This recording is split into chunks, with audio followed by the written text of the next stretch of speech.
ಇನ್ನು ಉಡುಪಿ ಜಿಲ್ಲೆಯಲ್ಲಿ ಮತ್ತೆ ನಕ್ಸಲ್ ಚಟುವಟಿಕೆಯ ವಾಸನೆ ಬರ್ತಾ ಇದೆ. ಈಗ ಯಾಕೆ ಚಲನವಲನಗಳು ಕಾಣಿಸಿಕೊಂಡಿದೆ. ಈಗ ಕೇರಳ ಭಾಗದಲ್ಲಿ ಕಾರ್ಯಾಚರಣೆಯಿಂದಾಗಿ ಪಶ್ಚಿಮ ಘಟ್ಟದಲ್ಲಿ ಈಗ ಪ್ರತ್ಯಕ್ಷರಾದ್ರ 4 ನಕ್ಸಲರು ಓಡಾಟದ ಶಂಕೆಯನ್ನ ವ್ಯಕ್ತಪಡಿಸ್ತಾ ಇದ್ದಾರೆ. ಬೈಂದೂರಿನ ಸುತ್ತಮುತ್ತ ನಕ್ಸಲರು ಓಡಾಡಿರುವಂತ ಮಾಹಿತಿ ಲಭ್ಯವಾಗ್ತಾ ಇದೆ.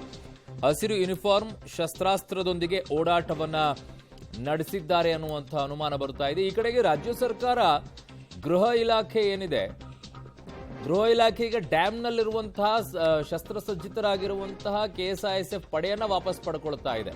ಮೊನ್ನೆ ಮೈಸೂರಿನ ವಿಚಾರದಲ್ಲೂ ಕೂಡ ಇದೇ ಬಂತು. ಅಲ್ಲಿ ಡ್ಯಾಂಗಳಿಂದಾಗಿ ಕೆಎಸ್ಐಎಸ್ಎಫ್ನನ್ನು ಕರೆಸ್ಕೊಳ್ತಾ ಇದ್ದಾರೆ, ಅದಕ್ಕೆ ಹೆಚ್ಚಿನ ಭದ್ರತೆ ಬೇಕಾಗಿದೆ.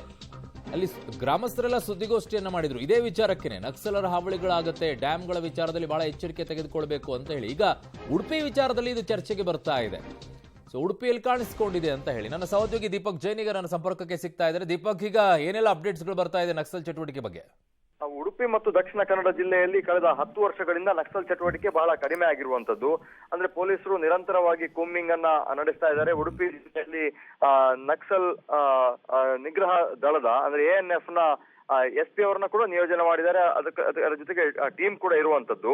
ಆದ್ರೆ ಕೇರಳದಲ್ಲಿ ಹೆಚ್ಚಿನ ಚಟುವಟಿಕೆಗಳು ಕಾಣಿಸಿಕೊಂಡಂತಹ ಹಿನ್ನೆಲೆಯಲ್ಲಿ ಮತ್ತು ಸಾಕೇತ್ ರಾಜನ್ನ ಡೆತ್ ಆನಿವರ್ಸರಿಯ ಹಿನ್ನೆಲೆಯಲ್ಲಿ ಅವರು ಎಲ್ಲಾದ್ರೂ ಕಾಣಿಸಿಕೊಂಡು ತಮ್ಮ ಪ್ರತಿರೋಧವನ್ನ ತೋರಿಸ್ತಾರೆ ಮತ್ತು ದಾಖಲು ಮಾಡಬೇಕು ಅನ್ನುವಂಥದ್ದು ನಕ್ಸಲ್ ಚಟುವಟಿಕೆಯಲ್ಲಿ ತೊಡಗಿಕೊಂಡವರ ಉದ್ದೇಶ ಆಗಿರುತ್ತೆ.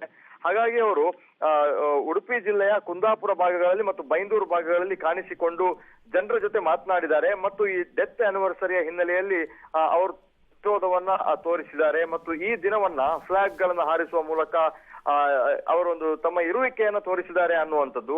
ಆದ್ರೆ ಇದು ಪೊಲೀಸ್ ಮೂಲಗಳಿಂದ ಯಾವುದು ಕೂಡ ಇನ್ನು ಕನ್ಫರ್ಮ್ ಆಗ್ಲಿಲ್ಲ. ಪೊಲೀಸರು ಇನ್ನಷ್ಟೇ ಮಾಹಿತಿಗಳನ್ನ ಸಂಗ್ರಹ ಮಾಡ್ತಾ ಇದ್ದಾರೆ. ಆದ್ರೆ ಅವರು ಸಾರ್ವಜನಿಕರ ರೀತಿಯಲ್ಲಿ ಬಂದು ಯಾವ್ದಾದ್ರು ಒಂದು ಕಡೆಯಲ್ಲಿ ಅವರು ತಮ್ಮ ಇರುವಿಕೆಯನ್ನು ತೋರಿಸಿದ್ದಾರೆ ಅನ್ನುವ ಮಾಹಿತಿಗಳು ಲಭ್ಯ ಆಗ್ತಾ ಇರುವಂತದ್ದು. ಕೇರಳದಲ್ಲಿ ಇವರ ಚಟುವಟಿಕೆಗಳು ಅತಿ ಹೆಚ್ಚಾಗಿರೋದ್ರಿಂದ ಆ ಭಾಗದಿಂದ ವಾಹನಗಳಲ್ಲಿ ಬಂದು ತಮ್ಮ ಇರುವಿಕೆಯನ್ನ ಗ್ರಾಮಾಂತರ ಪ್ರದೇಶದಲ್ಲಿ ತೋರಿಸಿದಾರ ಅನ್ನುವಂತಹ ವಿಚಾರಗಳು ಸದ್ಯಕ್ಕೆ ನಮಗೆ ಲಭ್ಯ. ಇದನ್ನ ಕನ್ಫರ್ಮ್ ಮಾಡಬೇಕಾಗಿದೆ.